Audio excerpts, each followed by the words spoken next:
o'clock everyone! How's it going, guys? Ready for another F1 weekend? Well, you know the drill, it's Thursday, I'm Chip, and here is the all you need to know video for the upcoming Formula 1 Spanish Grand Prix. And yeah, after Baku, where Ferrari bottled it once again, we need an exciting race. Unfortunately, this is Circuit de Barcelona freaking Catalunya. If every race on the F1 calendar would be a Marvel Cinematic Universe film, yeah, this would be the Incredible Hulk.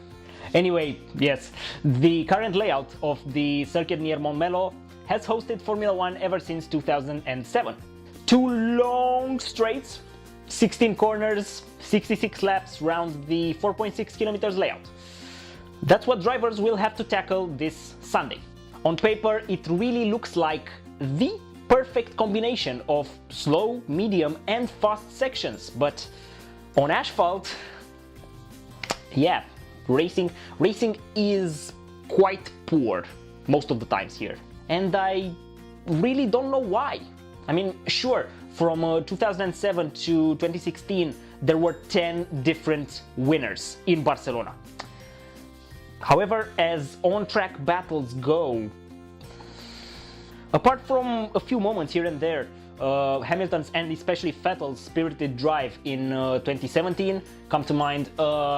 Yeah, those were the odd ones out, because yeah, usually the racing, the on-track action is dull, very dull. Maybe it's because it's a very technical track with both tire stress and lateral forces quite high. The asphalt too is both grippy and abrasive, while the downforce levels required, again, are relatively extreme. To cope with all of this, Pirelli had nominated the hardest compounds on their tire range: C1, C2 and C3. Will this result in a preferred two-stop strategy? I have no idea. but since we were spoiled in this regard in Baku, yeah, I think we are in for a one-stopper. Joy of joys. Now, here are some things to look forward to this weekend. Number 1. New motorhome for Red Bull/Toro Rosso. The energy station is dead. Long live the energy station. Yes, this is big news. 27% bigger news, in fact. This new contraption that both Red Bull and Toro Rosso will use as their new motorhome, starting from this weekend, truly is something. 27% more floor room than the previous station, made with sustainably sourced Austrian timber, and it can be erected in less than 2 days. Lovely. Moving on. Number 2. Remembering Ayrton Senna and Roland Ratzenberger. The 30th of April and the 1st of May marked the 25th anniversaries of the tragic deaths of Roland Ratzenberger and Ayrton Senna, respectively. In their honor, a special half-Austrian, half-Brazilian flag will be presented to Sunday's winner to wave on the podium. In addition to that, a collection of 15 classic Formula 1 cars will be on display at the circuit, as well as a real-size bronze statue of Senna. It's not much, but it's a nice gesture, especially with the flag, as Senna allegedly had an Austrian flag in his Williams during that San Marino Grand Prix. It is said he wished to wave it in Ratzenberger's honor on the podium had he reached it during that 1st of May 1994 Grand Prix. Nice touch. Number 3. The Spaniard comes home! With all eyes seemingly elsewhere, it's really easy to miss what a great job Carlos Sainz does with a McLaren that, yes, of course, it's better than last year, but it's not necessarily, you know, upper midfield material. Both in Australia and in Baku, his quali runs were ruined by factors, you know, out of his control, namely Kubica and Magnussen. Then in the races, he bore the grunt of, you know, mechanical issues, while his new rookie teammate Norris had some fairly straightforward races so far. Playing on home turf this weekend, Sainz is in the perfect position to make a statement for all of his doubters. Or not doubters, let's say forgetful people. because Carlos Sainz was never out-qualified nor out-raced by a teammate in Spain.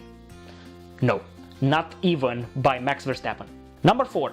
A small preview for Monaco. Apart from acting as the playground for preseason testing, Circuit de Barcelona Catalunya features yet another special feature. That final sector.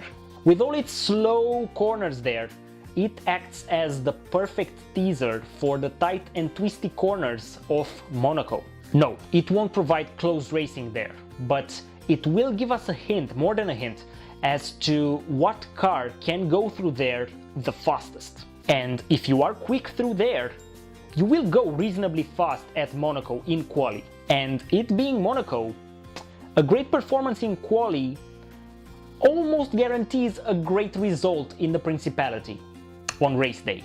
See? Perfectly logical, easy peasy. All in all, keep a close eye on Red Bull through that Sector 3.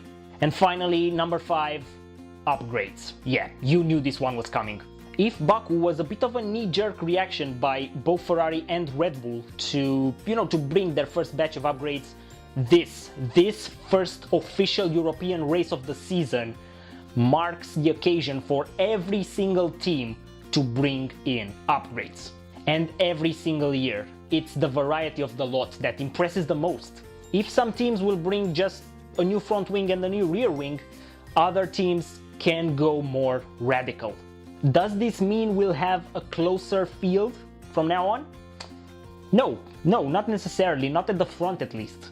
But the pecking order might swing a bit.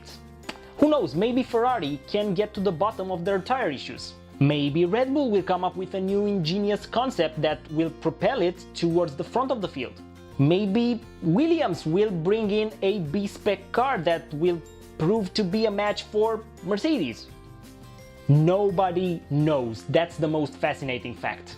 Right, what we do know, however, are the drinking rules for this race. 1 sip for every pit stop, 2 sips for every overtake, and 3 sips for every crash and/or safety car.